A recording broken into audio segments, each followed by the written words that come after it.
หากระปอมจะอยู่สองคนก็พอบ่กินข้าวกับหยังอยู่กับพอนะแต่ละมื้อกินเกลือกินเกลือเอาเลยบ่ได้ไปหากินพอเจ้าบ่ได้มาหากินมาให้กินบ่ฮะบ่บัดข้าวหน้ามาที่ใช้กินใช่ฮะเพื่อนในป่าเออกินข้าวน้ำเพิ่น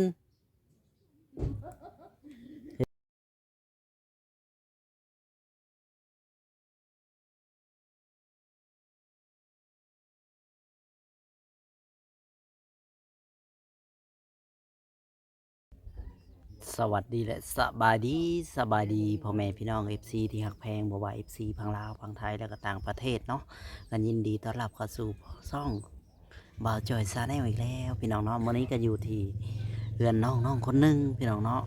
คือว่าเห็นน้องเพิ่นอยู่ผู้เดียวบ่ฮู้ว่าน้องเพิ่นอยู่กับผู้ใดกินหยังอยู่จังใดพี่น้องเนาะเพราะว่าน้องเพิ่นจักสิ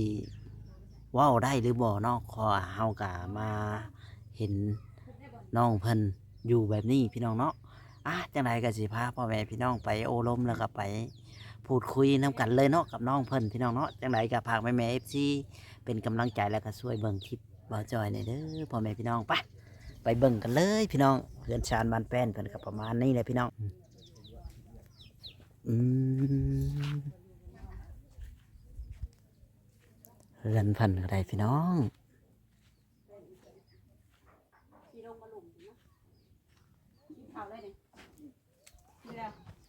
เพื่อนเพิ่นก็ได้ไปหมดเลยทะลุทะลิหมดเลย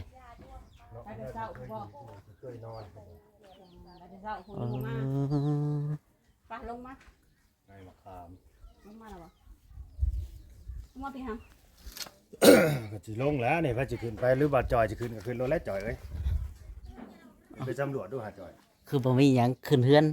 ขึ้นได้อยน ขึ้นรถระวังเงินเขาเสียได้เนาะ อ๋อบ่นอนสบายดีหำ เงินเขาเสียได้เขาเอา นกมือได้ไหมเออลงมาได้ไหมลงมาพี่หำลงมาพี่เร็วลงมาพี่เร็วไปลงมาพี่เอ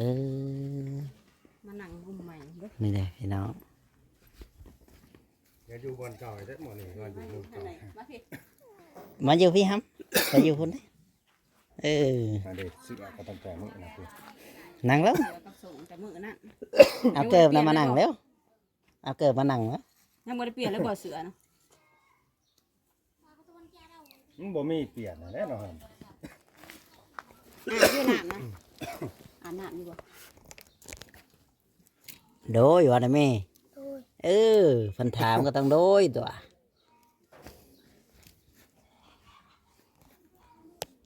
สัมผัสบ่เสือ อยู่ ตอนนี้อยู่กับใครอยู่ผู้เดียว อย่างเงยหัวติเงยหน้าขึ้นได้ไหม สองสบายดีด้วยครับ สบายดี ยกมือได้ไหม สบายป้าลุงว่าสิ สบายดีปลาลูก โดยบ่ต้องสั่นเด้อทำตัวสบายบ่ต้องย่านครับ เจ้าย่านบ่ นี่เดี๋ยวเบิ่งรูปสิบอกสบายดีแบบนี้สบายดีแบบนี้สิต้องบ่ต้องแบบนี้เด้อสองบ่ต้องสบายดีบ่ต้องแบบนี้เด้อนี่บอกว่าเฮ็ดแบบนี้เด้อ อืม บ่ได้เรียนหนังสือเลยบ่ตัวน่ะ เฮียน เรียนจบปอใดครับ ปสาม โอ้ ยังได้เรียนเฮาป เขียนชื่อเป็นอยู่บ่ เป็นบ่ อ่านตัวลาวออกอยู่นี่ บ่เป็น ป3ซื่อๆบ่จัก .3 ยังเข้าอยู่บ่เท่านี้นะยังเรียนอยู่ บ่ได้เฮียน มึงดูพี่น้องไว้เสื้อผ้าแต่มื้อน่ะคือ อืม เ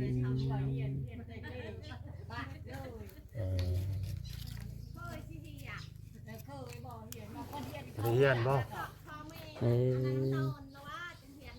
ว่ามันจบป พอจะเอาไปใช้แนวนี้นะ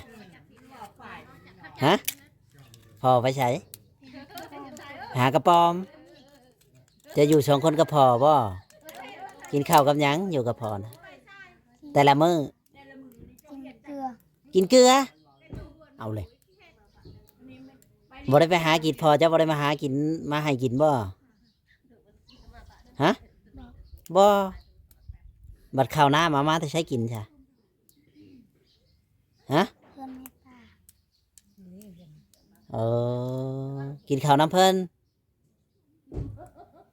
เรือนเจ้าบ่มีข้าวเลยบ่มีเลยอืมบ่มีฮอดข้าวกิน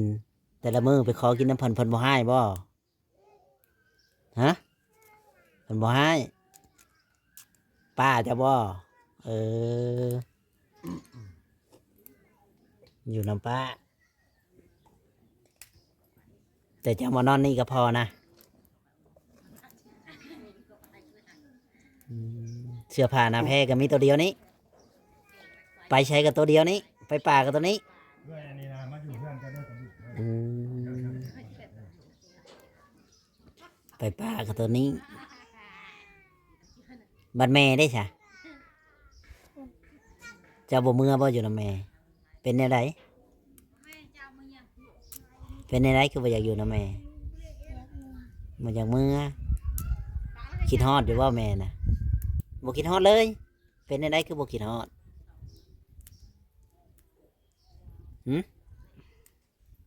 ฝนบ่พาจะเมื่อบ่ฝนเจ้าเนี่ยบ่คิดฮอด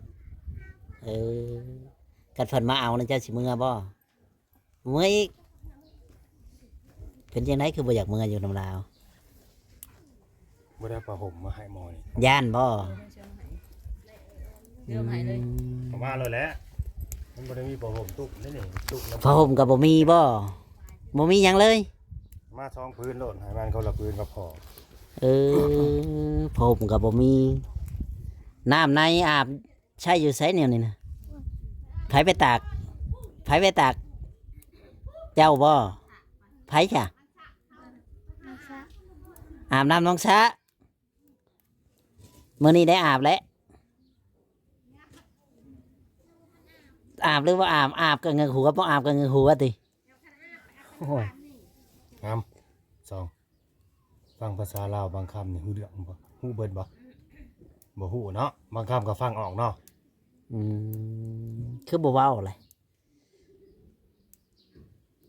อยากได้อยู่บ่เสื้อใหม่นะ พังลุงสิเว้าเด้อสองแม่ตัวว่าคิดฮอดโตได้แม่พ่อแม่แม่ตัวน่ะซื้อในใดก็มาสองตะกี้น่ะเอิ้นแม่หยัง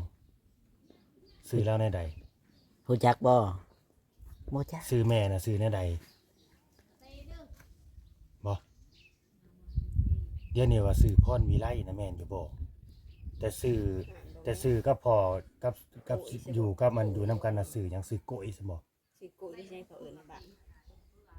ในบ้านนี่ซื้อในใดแม่ตัวน่ะบ่ไอ้แม่บักซองนี่แต่อยู่ในบ้านนี่ซื้อในใดเอิ้นซื้อกันในใดโบยอ๋อ ชื่อเก่าอยู่บ้านนั้นกะล่างโกอีอยู่ โบยแม่นบ่ครับ ชื่อโบยกะล่างเขาก็เอิ้นชื่อนี้ แม่โบยนะยะว่าอยากให้โตนะเมื่ออยู่น้ำตัวสิเมื่อบอก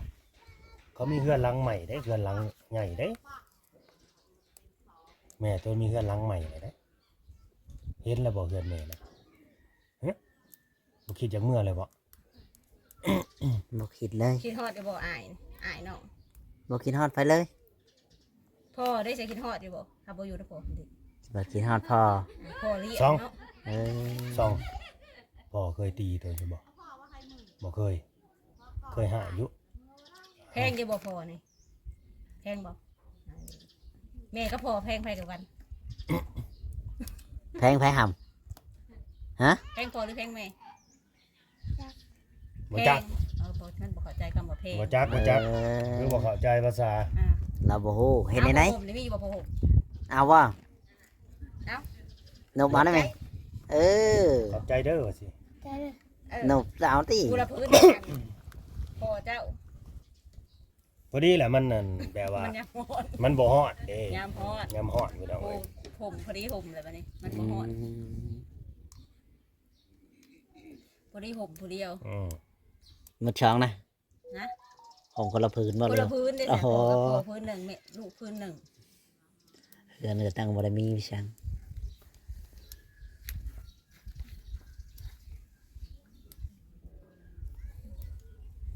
นี่พี่ช้างเฮือนนะยังแต่บ่ล่ม เชื่อก็จักชักหรือบ่ เสาดีได้เสานี่ เฉาดีอยู่ เสาดีได้ ดีได้ต่ออันนี้นะบ่เห็นที บ่ตอนนี้ ค่ำนี่อันนี้คือว่าค่ำอยู่นี่ เสาก็มันบ่มีเสากลางหรอวะ เขาเห็นแบบนี้ ค้างคิงเมียงก็ ไปเลยเนาะ ดอกเบิดเลย มันดอกมันอันนั้นหมดเลย ว่าเสาดีได้นี่ อืม พอตัวสิมาจังมุงบ่จัก ชวนหลายละมาจากค่ำหรือมืดละมานะ ค ค่ คือบ่ไปน้ำพ่อซะไปหากระปอมน่ะบ่ได้ไปน้ำพ่อบ่สิไปไสมื้อนี้เอาคิดว่าสิไปไสบ่ส ำ อง ที่บ้าน อยู่บ้าน ำอืม เสื้อน่ะมีจักโตเสื้อน่ะ บ่มีบ่มีเลยติอยากได้อยู่บ่เสื้อใหม่ฮะโดยว่าสิ ยังได้ด้วย เออ เออ เลี้ยว โด เบิ่ง ย ดูอะ เลี้ยวเบังกล้องพี่ เออ เออเสื้อผ้าในกล่องนี่บ่มีเลยเนาะรุ่นนี้ก็ดี ตรงนี้ มีแต่รุ่นได้สบายนี่ เอายังว่า6 เดือน ผู้ใหญ่สุดก็บ่มี บ่มีแต่น้อยๆน้อยๆแล้วบ่ถึงแล้วก็สิพึ่งบ่ถึงโต ฉันบ่มีมันก็บ่มีแล้ว แต่เขาจับขึ้นมามีแต่สับนะเบิด อิหยังบ่ แบบพระเจ้ามีลูกแค่ลูกน้อยๆได้ยังบ่ใหญ่ อืม สิงงเห็นยังแล้วก็เสื้อผ้าผู้ใหญ่แค่นั้น ใหญ่จำได้ก็ลงได้แล้วว่าน้อง โอ้ใหญ่สำหรับ มีแต่ของน้อยๆก็ถามว่ามีของผู้ใหญ่มีบ่ผู้ใหญ่อีหลีนั่น นี่ ใหญ่ที่มี เด็กน้อยสำนี่นะบ่มีกันน้อยก็น้อยสุดใหญ่ก็ใหญ่สุด คือพ่อนี่ใส่ได้ ใส่ได้ พ่อโตก็มีบ่เสื้อผ้า แล้วก็หูมีเสื้อผ้าผู้ชายบ่ได้มี อืมพอกับบ่มี แล้วก็เบิ่งอีกทีหนึ่ง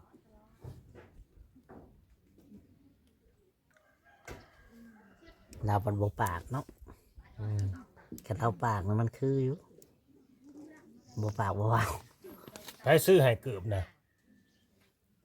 บ่สองฮะ ซื้อเอง เอาเงินได้ใช้มาซื้อที่มีเงินซื้อ เอามาได้ใช้หาเงินนะ ฮะ ของกระป๋อง เงินไปเข้ากระป๋อม จ้าของกระป๋อมได้แล้วมาขายซื้อเกิบเนี่ยนี่บ่ ป้าตัวอยู่ โดยว่าได้ไหม สองป้าตัวอยู่กับไปอยู่กับผัวแล้วบ่ บ่ แล้วมีผัวอยู่บ่ นี่ อ๋อ เรามีลูกนี่บ่ มีลูกกี่คน 3 คน อ๋อ อืม ไปกินข้าวอยู่ไสนี่ฮะบ่ตามป้า เงย เฮา หน้ ว่า ขึ้นมา ตามป้าเฮาว่ามันบ่ได้มีข้าวมีน้ำกินได้แล้วว่ะพากันไปกินข้าวอยู่ไสบ่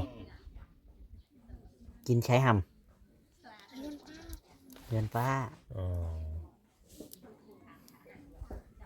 น้ำป้าคือข้าวอึดน้ำคือกัน จากลูกแล้วรวมทั้งเรา5 6 7ป้า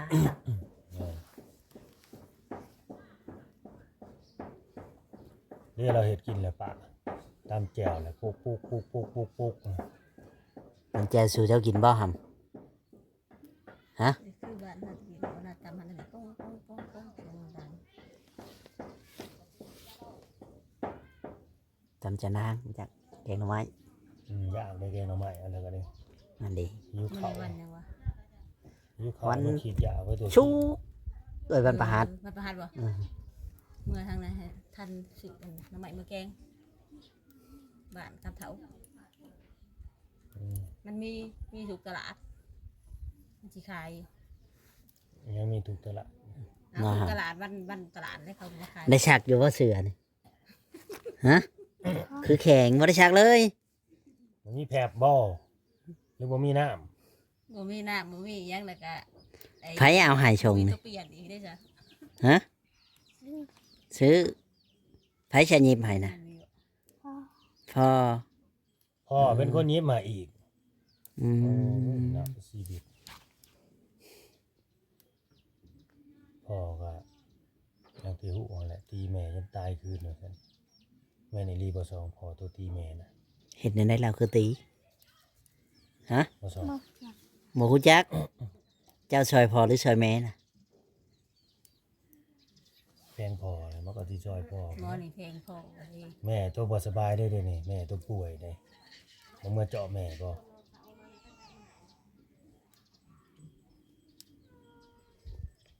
ดีใจอยู่ได้ผ้าห่มนี่ ดีใจบ่หำโดยตัว โดย เออ คนละพื้นก็พอเด้อ ไปชิเงินหัว ผ้าห่มจากผู้ใหญ่ใจดีต่างประเทศได้นี่ แม่ อ่า บ่ได้เห็นแม่เลย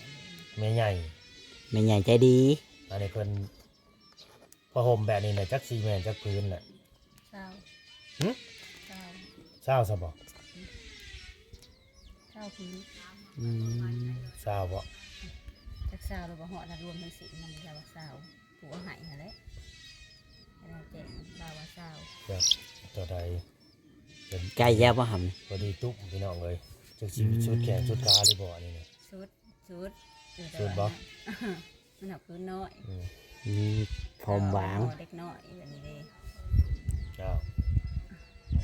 ตัวอย่างสิตุ้มได้อยังบ่ซะ อะไรยังไงว่ามันพื้นน้อยนั่นบอกพื้นใหญ่ มันคือน้อยแต่มันบางมันยาว ใจดี อืม แม่ค้ำคิดแม่ค้ำคิดอยู่ต่างประเทศพี่น้องเอ้ยเนาะเพิ่นฝากเงินมา100นั่นแหละ100เหรียญพี่น้องเอ้ยแล้วก็เมาของในห้างน้องสาวเพิ่น ให้บ่าวลาวเป็นสะพานบุญให้เอามาแจกเอาไปแจกคนถูกข์คนยากเลยผู้ที่เขาบ่มีอีหลีเด้อเราอ่ะผู้ที่เขาบ่มีอีหลีได้ผู้เขาถูกข์อีหลีได้เราอ่ะ ถูกดีเราบ่ให้ ผู้ที่บ่ถูกข์อีหลีแบบถูกข์ย้อนเจ้าของขี้ข้านน่ะบ่ให้เราอ่ะแบบนี้เฮ็ดมาบ่เฮ็ดบ่สร้างแต่ว่าตัวนี้เฮาว่าถือว่าสุดแล้วนี่ ถูกจนบ่มีฮอต ถูก ถ้วยใช้หม้อ เขา เขา อีหลีพุ่นแหละนี่นะ เนาะ เบิ่งเสื้ออันนี้ใส่แต่มื้อ เบิ่งก็เฮือนลาวก็ได้ขึ้นเบิ่งเฮือนกันนะขึ้นเบิ่งเฮือนอีกกัน เสื้ออันนี้ใส่แต่มื้อ ถูกจนลาวบ่มีพี่สังพี่น้อง บ่ให้เฮ็ดโอ้ยชีวิตนอนเนาะลุงก็เป็นบ้านหน้าเป็นลุงก็ได้ มีหม้อหน่วยหนึง เป็นลุงได้ โอ้ยพี่น้องเอ้ยความลำบากคันดิ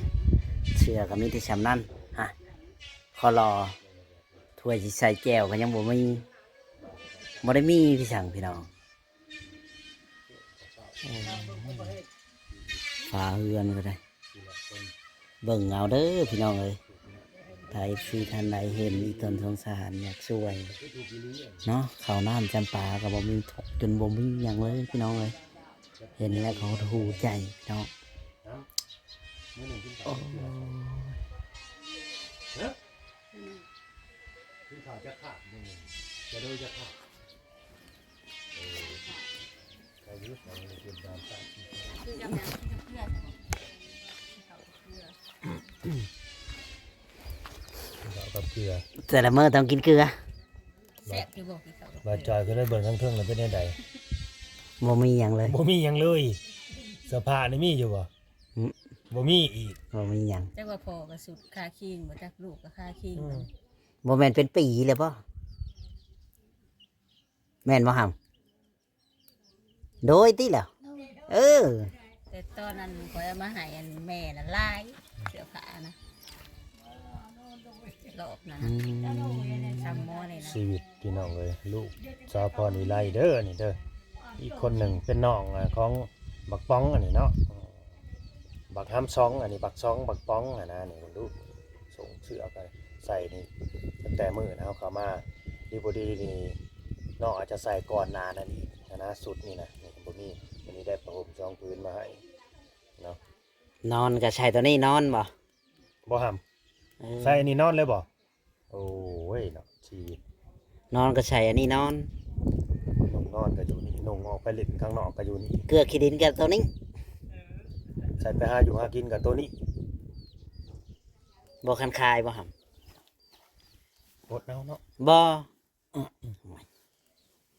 ดเอามาจักกันคายซ้ บ่จักคันคาย ำจักอะไรอาบน้ำไปบ่เด้อบักหามส่องนี่ อาบอยู่บ่น้ำนะ หัวนี่เอาง่ายครับ หัวนี่ได้ใส่ยาซาหัวอยู่บ่ ต้นหนังหวยเลยมันที่ใส่ในใดเขาสิกินยังบ่มีจะเอายังมาสระหัว ข้าวสิปั้นใส่มือนี่ยังยากเนาะ จะเอาเงินในใส่ไปซื้อกันยัง กินก็ยันกินบ่อิ่มนะกินแบบจิบจับอิ่มอยู่บ่กินแต่ละเทื่อหำ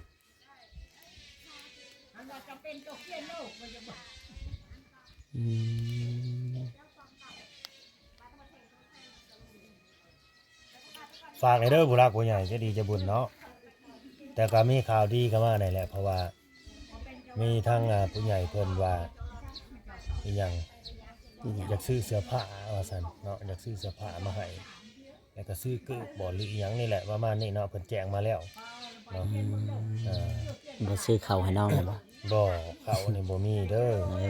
ยัง อ บ่มีพี่น้องว่ายังบ่มีผู้หลักผู้ใหญ่คนใด คันเขาเนี่ยเขาก็ต้องไปซื้อ สนับสนุนตัวนี้ มันยังเบิดเลยนี่นะ แม่นั่นแหละมันบ่ได้มีไปสั่งหวดก็ยังบ่มี ไปหนึ่งเขาอยู่ใส่สหำซองเขาไปหนึ่งกินอยู่ใส่น้ำป่าอย่างเดียว ไปกินน้ำปลา อาศัยกินน้ำป่าเนาะ ใส่กินน้ำ พ่อได้สั่งไปกินนั่นแหละ พอได้ใช่พอจะกินอยู่ใช่ พ่อกินน้ำปลาบ่ กินน้ำกันนะอืม โอเคตามนั่นแหละพี่น้องเนาะสิได้จบคลิปไปซ้ำนี่แหละ อืม ขอบคุณเด้อผู้รักผู้ใหญ่ก็ดีจะบุญแล้วก็ทางป่าใหญ่เป็นให้เป็นอยู่ดีมีแห้งสุขภาพแข็งตลอดเป็นเรื่อยทุกคนเก่าเด้อ เนาะสบายดีเด้วยหำเป็นว่า สบายดีป่ะครับโดยสบายดีสบายดีแจกของมันเบิดเน็ต